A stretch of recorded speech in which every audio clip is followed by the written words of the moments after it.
पतिं सुरगुरुं वन्दे जगत्कारणं वन्दे पन्नगभूषणं मृगधरं वन्दे पशूनां पतिं वन्दे सूर्यशशाङ्कवहिनयनं वन्दे मुकुन्दप्रियं वन्दे भक्तजनाश्रयं च वरदं वन्दे शिवं शङ्करम्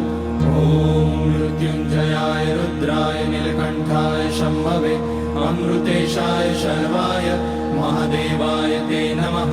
नमस्तेऽस्तु भगवन् विश्वेश्वराय महादेवाय त्र्यम्बकाय त्रिपुरान्तकाय त्रिकाग्निकालाय कालाग्निरुद्राय नीलकण्ठाय मृत्युञ्जयाय सर्वेश्वराय सदाशिवाय श्रीमान् महादेवाय नमः। ॐ नमः शम्भवाय च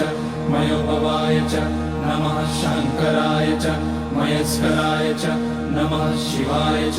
शिवतराय च ॐ